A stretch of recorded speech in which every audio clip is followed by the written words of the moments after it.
Hello, everybody. So we welcome you at the keynote by Giampaolo Parigi, venture capitalist, chairman of a single-family office, and it will be devoted to the disruptions of the global supply chain. My name is Nadia Nesterova.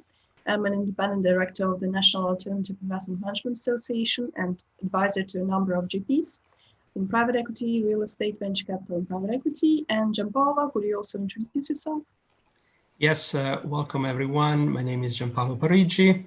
I'm a venture capitalist, investment banker, private equity specialist, and today we have another one of our master classes on the problems arising in the global supply chain and logistics. So without further ado, I would like to see what's going on in this era of pandemic in the global supply chain.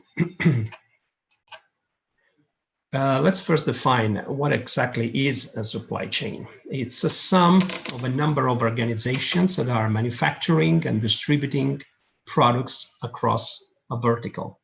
And by vertical, we mean an industry sector. You can think of it as a silo. The global economy consists of several different silos interconnected with one another, also across horizontal business relationships. Now let's take a look at what the situation of the supply chains in the world were before COVID-19 hit. On the left-hand side of the slides, you can see that manufacturing was characterized over the last decades by a few key features. One of them was the fact that low inventory was being held by manufacturers in order to free excess cash for different use like acquisitions or other purposes. And another key driver of manufacturing over the last few decades has been the so-called just-in-time production, according to a model that was developed originally by the Japanese. And basically, in a nutshell, what it means is that manufacturers are trying to produce products once they have sold them already, or once they have already received orders for them. So they try not to stockpile inventory. And there were already a number of complex challenges lurking ahead of the globalized supply chain way before COVID hit. Some of these challenges consist primarily in the adoption by the overall industry of the artificial intelligence and the machine learning technologies, which were already creating some headaches to manufacturers around the world. The second challenge is consisting of the upgrading of the internal and external logistics as to meet the demand of so-called Green Deal trends, and basically the fact that all companies have to produce in a more environmentally friendly way, so to respect, not only the Kyoto Protocol, but also in general to, improve the conditions of our life on this planet. And so this is, again, another humongous issue that the manufacturing industry as a whole had to address before COVID. And the third complex issue was the learning how to leverage on big data. Companies around the world possess a vast amount of data, and sometimes they don't even know exactly how much data they own and they possess across branches, offices, and subsidiaries. The use of technology, particularly modern technology, contemporary technology, helps companies to make a better use of the big data that they possess, and to interpolate and to extrapolate the information out of these data at a level that was unimaginable before. So anyway, these three complex issues were already present in the industry, and most companies were trying to make do with what these issues were bringing to the table. And then all of a sudden, the world economy screeched to a halt. We have seen slowly, one country after another, what we have known as the lockdown, deserted alleys, streets, boulevards, buildings, and the world reached a standstill. Now, many people think that COVID has been what has caused all this havoc. Well, COVID played havoc with the global economies for sure, not only in terms of human lives that it costs to society, but also in terms of the trillions of dollars that we are infusing in the economy to patch the effects of COVID. But in our opinion, COVID is more of an eye-opener than a game changer, because there were already global forces at play before COVID hit. And the three forces that we had to deal with primarily, I would reconcile three forces in our explanation today, but actually there are some subsets of forces and situations that are having an impact on the global economy. But I would say that there are three primary forces that have a big effects on today's economy. And one is the climate change, because don't forget that also when COVID will be over, however it takes, how long it takes, we don't know, but maybe 1 or 2 years before we can fully recover to a new normal. But we will have to face again the big issue that we were facing before COVID, and this big issue is climate change. So it's still there. It doesn't go away if we close our eyes.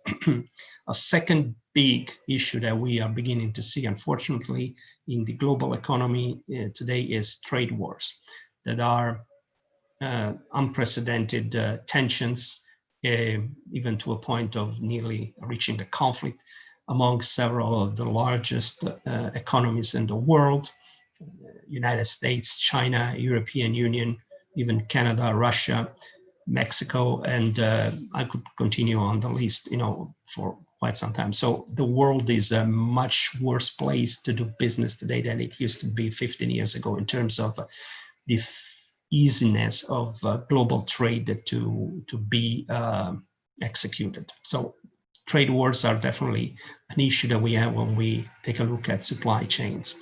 And the third large important aspect that we had on the table before COVID hit was already the recession scenario that we had in many of the leading economies of the world, Germany being one.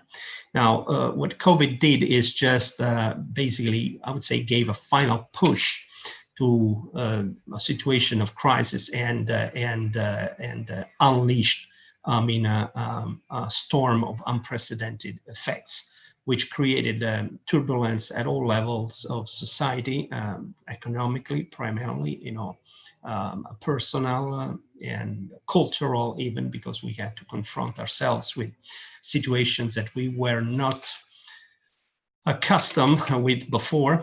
The lockdown, unless you have lived through a war, but even in a war, it was not implemented in any form, way, or shape like we have seen it today. So there have been numerous effects that world population wasn't prepared to cope with, that had to be prepared to cope with. And the most important ones being the turbulence created on the capital markets, on the financial markets, and on the economic markets at large. All of this creates, in a nutshell, a disruption of the supply chains. Now, supply chains are spread thin across the globe, but what we have reached over decades of advancement in global trade and relative stability and peace in the world has created those verticals that are integrated and disseminated, spread thin, as I said, across the globe in various leading economies and secondary economies. I'm here portraying, just as a single example, 4 verticals: the smartphones industry, the fashion industry, the automotive industry, and the tourism industry. And you can see that any industry that we pick from an endless list of industries would present more or less the same set of problems. Smartphones are manufactured in China, the United States, European Union, India, and they're sold globally. And components also of the smartphones are made outside of these four large trading blocks as well.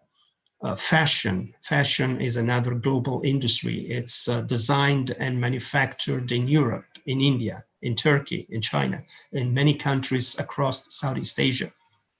And again, there is an interconnectivity among artisans, designers, small cap companies and multinationals, which is unprecedented. Automotive, everybody probably knows that a car consists of several thousands of pieces built virtually in every country in the world. Again, a few of the big trading blocks are the European Union, China, Korea, Japan, United States. And tourism, which is the global industry par excellence, because everybody travels anywhere else. So basically, it's really a global industry and everybody is affected in this particular silo. So the world that we've created over several decades of relative peace and wealth has now come to be confronted with something that we were not prepared to deal with. Now, what could be the implications and what are the possible models today for contemporary supply chains to evolve? Well, let's see what are the options for the manufacturers. The manufacturers basically have three options ahead of them. The first is to try and maintain the status quo. The second is reshoring, meaning bringing back the production into their home countries. And the third one is nearshoring, which is a sort of a compromise between maintaining the status quo and the total reshoring of production, which means bringing back the production to countries that are closer to the home country of the manufacturer. The implication of the first option, which is maintaining the status quo, like in anything else, in any option, we have pros and cons. Definitely the first con that we see is that there is a certain tendency to be prone to disruption in similar circumstances should other cases like COVID come in the near future. Not only outbreaks of diseases, but also, of course, earthquakes, terrorism, wars, and natural calamities or disasters that could affect a portion of the global trade for extended periods. A second con that the maintaining of the status quo presents is the wide exposure for manufacturer to possible escalation in trade wars. If those trade wars keep exacerbating themselves and presenting a more adverse effects as we continue in in these battles, obviously, the exposure of multinational companies and even more so smaller companies to those trade wars would produce very negative effects on the life of the corporates and the companies that are involved in these supply chains and every one of their stakeholders.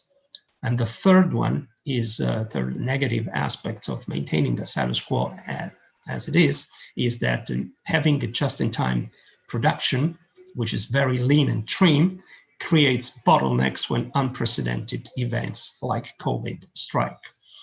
Because obviously, having a dispersion across geographies of the components that are necessary to produce a single product, when countries go into lockdown, for example, or have a shortage of manpower for whatever reason, the whole supply chain is affected and it reaches a point where it has to halt, because you cannot manufacture a car if you don't have all the components that are meant to be put and assembled in that car. So you've seen that by spreading it around the world, we've obtained, of course, very good products at extremely competitive prices and I would say, relatively speaking, good margins for the manufacturers and the suppliers, but obviously we are exposed to risks. If we do reshore, also we have some positives and some negatives.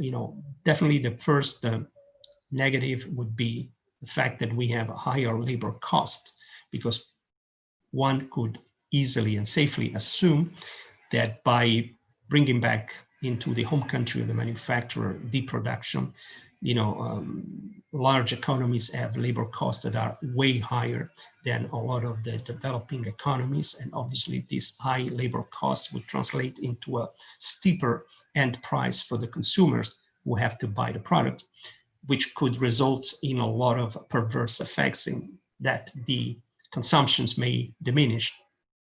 And anyway, consumption that diminished could create problems for the businesses that produce and manufacture these products, depress their margins, and again, create systemic conditions for systemic crisis and spiraling negativity that would affect everyone over and over again. Also, another negative effect is a possible lower quality grade in components and systems, as nowadays, by using the best suppliers and the best producers of components that we can around the world at the most efficient and effective price, obviously we can deliver products that are very, very competitive on the market.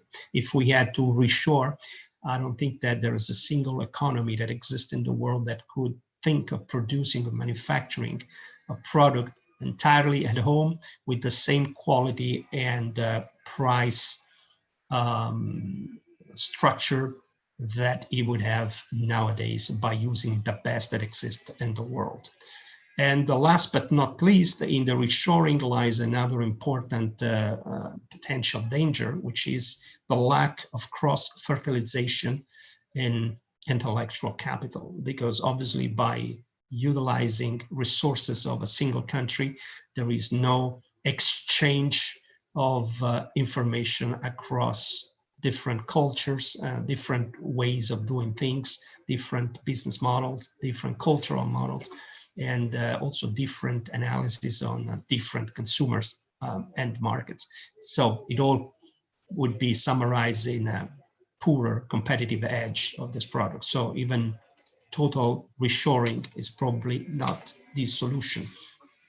Nearshoring, as we've said, it's somehow an intermediate situation in which companies are not bringing everything back home, but they're trying to use some satellite economies around their home country that could be, let's say, more easily protected in case global crisis strikes. And of course, by having countries that are very close to the mother country of the manufacturer, there is a perception that certain risks could be limited. One can think, for example, of using Mexico from a perspective of a United States manufacturer, rather than using some manufacturer out in Asia or other far parts of the world compared to the Americas. Again, this would make the manufacturer in question less vulnerable during global crisis, but probably the countries that are closer to the leading country are presenting labor costs that are higher than countries that are farther away. And this in turn can lead to a decrease in product development and efficiency. And again, it could diminish the possibility of accessing foreign suppliers, foreign customers, which in turn would produce a shrinking market demand, depressed profit margins for the manufacturers. Overall, a very bleak outlook for everyone involved. Now, again, supply chains have impacts on a daily basis also on their stakeholders. In a situation like COVID-19, bringing back the production home, what impact would it be having on the stakeholders? Let's consider three large groups of stakeholders: the corporates, that are the manufacturers themselves, the customers, and the corporate's workforce. For the corporates, they would have to become more dependent on domestic demand. They would have less leverage in terms of product diversification, again, which would lead to very likely decreasing operating results. And again, over time, the spiral would produce a systemic crisis across the silo. And like in a perverse domino effect, it would propagate across different silos one after another. On the customers, obviously, the negative impact of a reshoring would be having the less possibility of choice among comparable products, which would lead to lower purchasing inducement.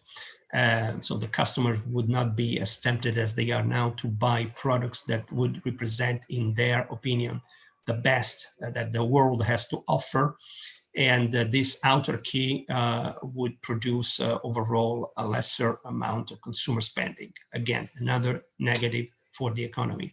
For the workforce would be probably the one that benefits on the short to midterm by reshoring, because obviously components of the workforce that are underemployed or unemployed might be reabsorbed and receive a more stable employment by the huge number of companies that would decide to return back home.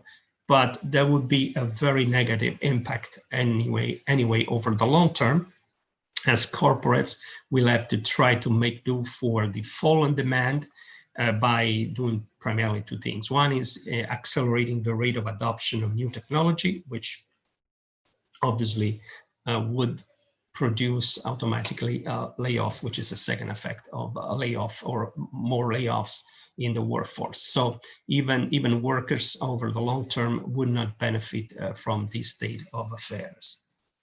Now, supply chains are vital to ensure the functional economy every day. And this is very important. There is not an easy solution, but we can take a look at what are some of the key traits of successful companies that during the pandemic have performed rather well.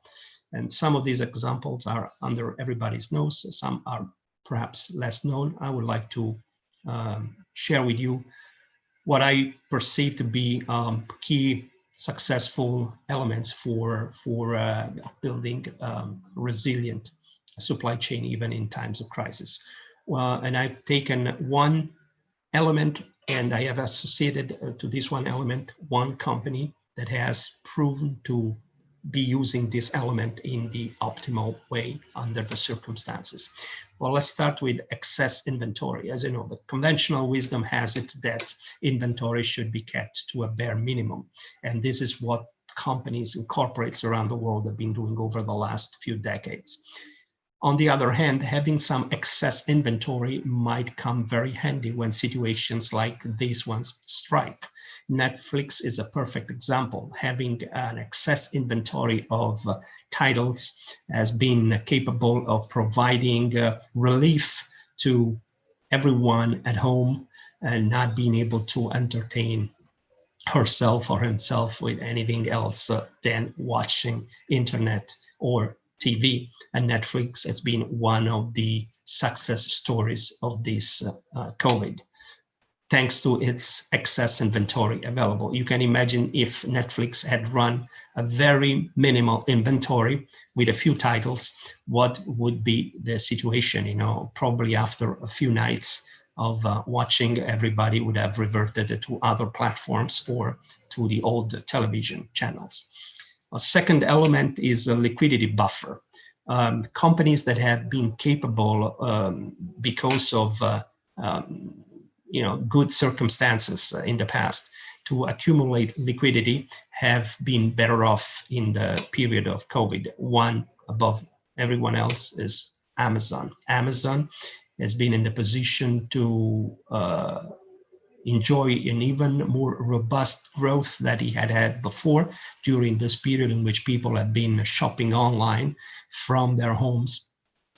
And as a result, Amazon had to invest and has decided to invest the entire profit of its first quarter of 2020, which is about $4 billion, in the upgrade of its logistics mesh, of its logistic grid. Of course, it was possible for Amazon to do so because he had the capital available and the bank account, the cash available on the bank account to do so. So a liquidity buffer is another good lesson that we should remember.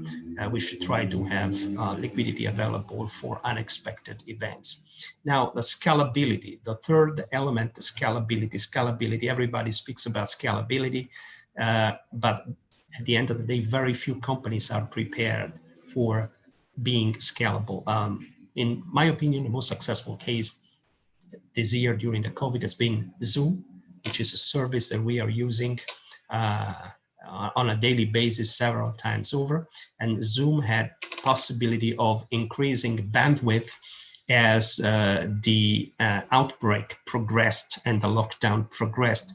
And on any given day, more and more people were coming online to have conference calls, video conference calls with systems like Zoom. Zoom's been fantastic. It has also benefited greatly from these scalability options, and the stock has increased since February to a few days ago, 159%. And that's a result of very good business model and the capability of reacting quickly and swiftly to the situation as the market demand kept propping up, and Zoom has been capable of coping with this market demand. So it has a scalable model that allowed it to increase the bandwidth. There's a company that actually on the stock exchange benefited even more in terms of increased returns than Zoom, and the company is Fastly. Fastly has achieved over 200% return since February. And what Fastly has been doing is basically repurposing technology to cater to new clientele. And so I would say nothing extravagant, but a very intelligent use of existing ingredients to cook a different type of meal, and the market has awarded Fastly with the rewards that it longed for. So those are four key elements. I would add another one, which is maintaining low overhead. And for these, I didn't mention any particular companies because there have been several, sometimes even unknown companies, thousands of unknown companies around the world that have been progressing and growing even in these difficult times because of their lean, efficient cost structure. So maintaining low overhead whenever possible is another element of success. So to recap, excess inventory, always with a modicum of reason and within the boundaries of reasons, liquidity buffer, scalability, tech repurposing, and low overheads. Definitely those are five key elements that successful companies have demonstrated to possess during these months. Now, to go to a close, can we build more resilient supply chains? Can we put some steel in the concrete so as to make those silos more resistant when the storms strike?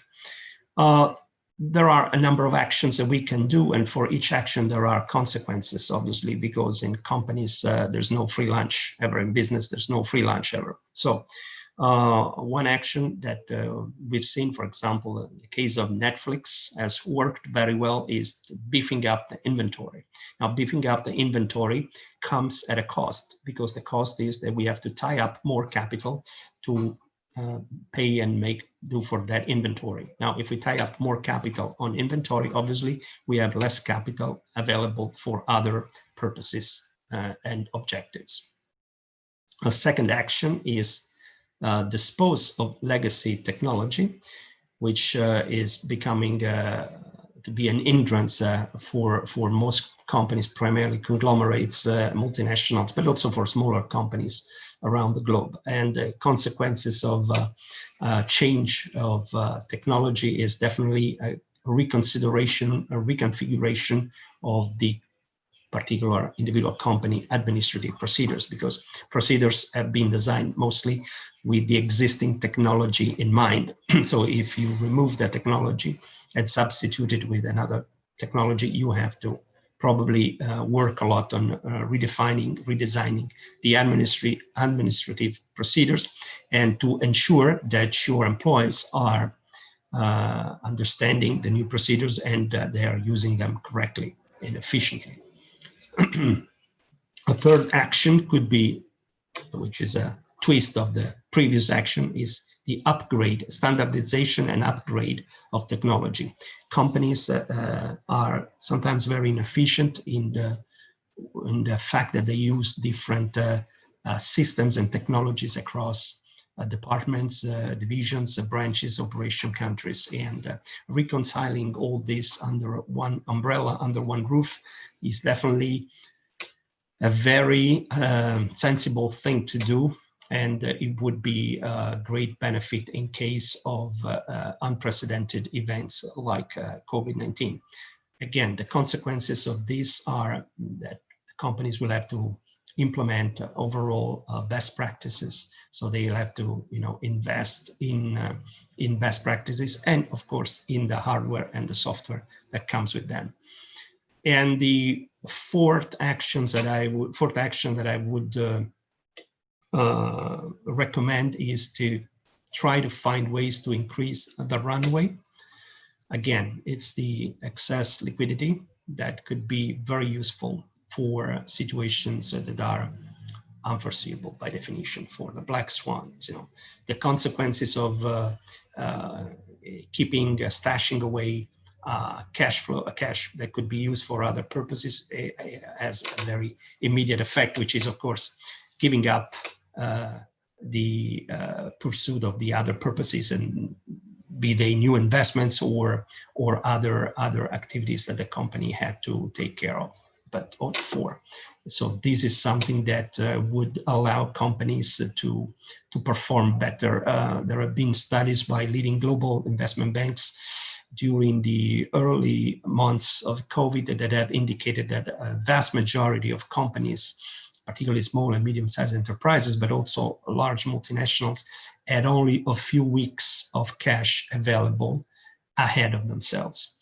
And I think this is a warning sign as any that all company owners, founders, and the boards must keep very, very present and in their mind and in front of their eyes. So the extension of the runway in any legitimate way is always a very important thing to consider.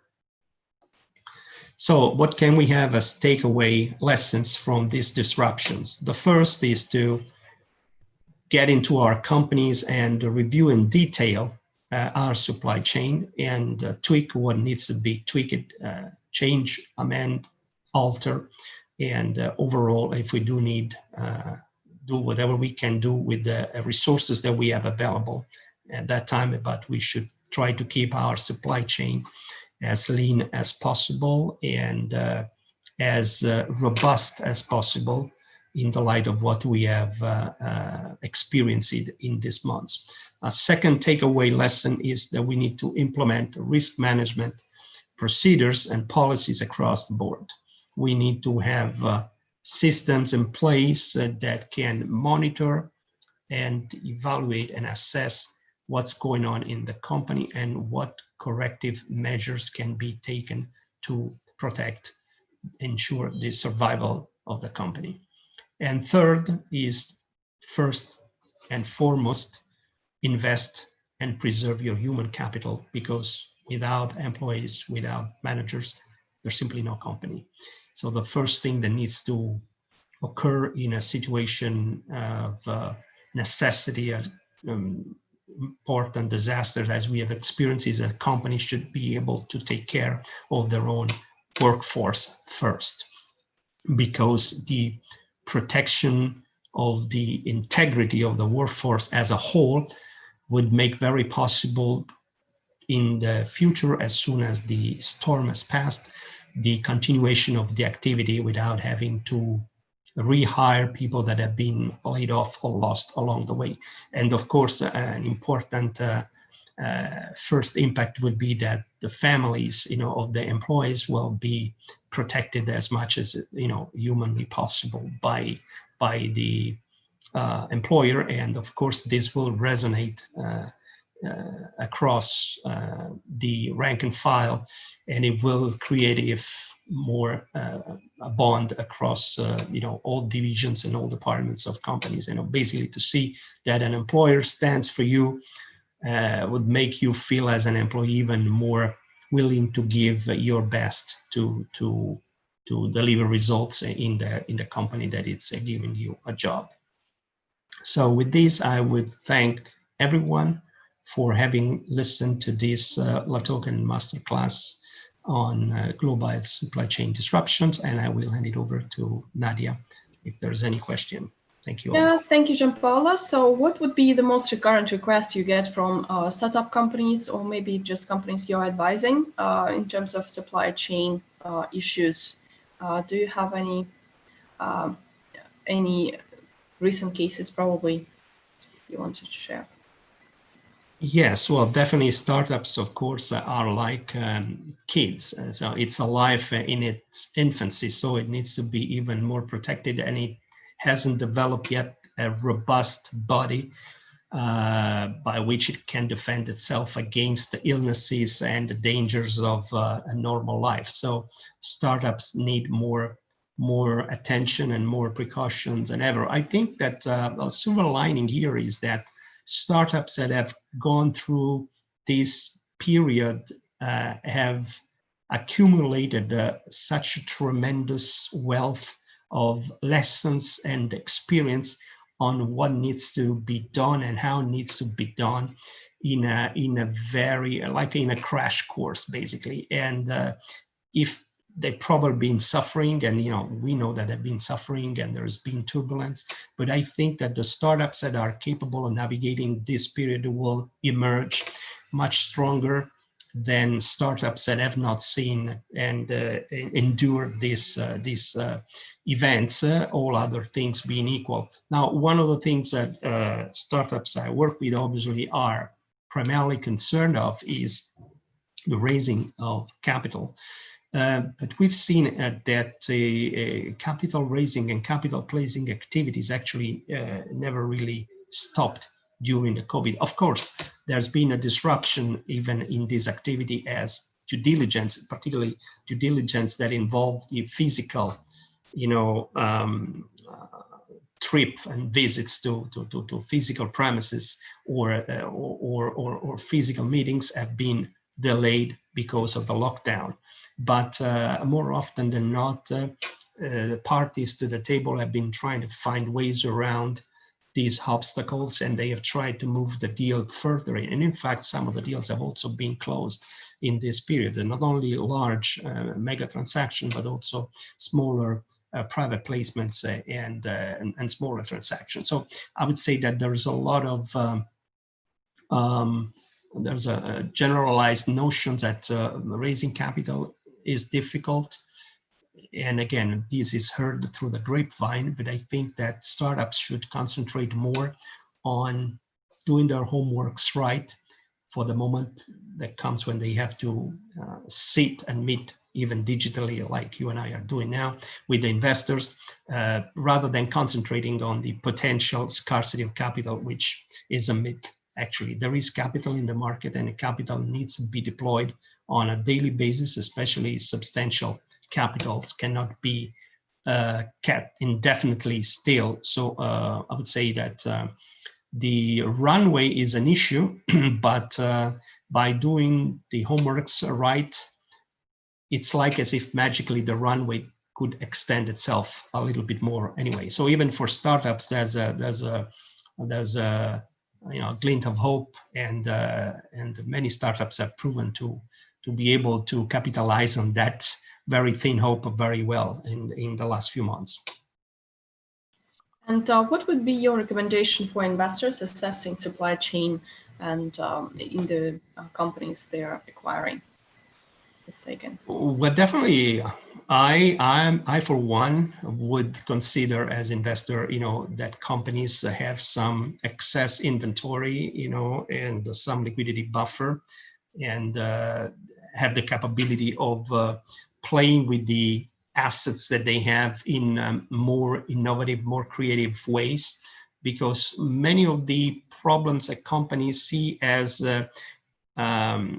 unavoidable or unresolvable, actually, it is my experience as investment banker, they could be resolved with some of the assets that are already existing in their own balance sheet. So it's a matter of looking at things under a different angle, with a different twist, and with a fresh mind, And the best thing to solve a problem is to try and use the resources without thinking of the problem. If you think about the problem, you can't see the resources that you have available, and for sure you're not in the best position mentally and physically and energetically to address with others your requests and your needs. So the reality is that companies have to concentrate on what they have, and the solution of the problem will come as a consequence of having taken certain actions that are necessary on the existing assets, be they intellectual property or physical assets, and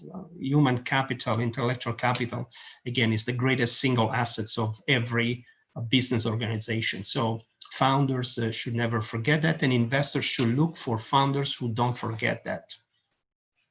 Okay, and so what would be the final address probably to our serial entrepreneurs and investors? Because most of the countries, they anticipate the second wave of COVID-19. So you address mostly the key points to be addressed for supply chain issues, potential issues, but what would be your general recommendation? I think that the status quo is the best that we've reached. It has come at enormous prices, if you think, because it is the result of a collective efforts made by the human population across the world in the entire history. So what we have reached before COVID, I think, should remain as the lesson. Of course, we can tweak their systems and our supply chain and embed protections that are necessary to try and reinforce the construction overall. But I don't think we could or we should demolish the construction. I think that even trade wars have to come to an end because they don't make any sense in the 21st century, and they would cost a lot, much more than real wars even. Although the effects is not as visible as a real war, because in a real war you have immediate sufferance and a cost in terms of human life perishing. But I think over the long run, trade wars can be even more of a bleeding reason for any given country. So I think the rationale for the world, the planet being one, should be to try and diminish the conditions for trade wars to occur. And of course, investors and entrepreneurs have a limited leg room in this vehicle, but they can also play their part and address with their organizations and their associations these issues, so as to lobby for a war without trade wars. Because in my personal opinion, I don't think that we can have any better supply chain organization than what we have had now, with peace, with freedom of trade, and possibility of doing business around the world as we've had until now. Of course, we have learned the lessons from COVID. We have to reinforce certain structures, not only at companies level, I think also at the state level. Think about our global healthcare systems. We need early warning instruments and measures, and countries are actually moving in the right direction. It will take some time, but I think we will be better prepared the next time. And I think this is all. Thank you very much, Nadia. Thank you, and everyone. Yeah, and we see you soon at our Startup Leaders Club, devoted to the Global Trends 2020 Fast Track to the New Reality, Series 10. And at 4 p.m. UK time, we also have panel discussion on investments and pivots enduring pandemic in fintech and global chain and blockchain. So so see you soon, and thank you so much for sharing this vital information with our startup leaders and VC investors. And all the best to you.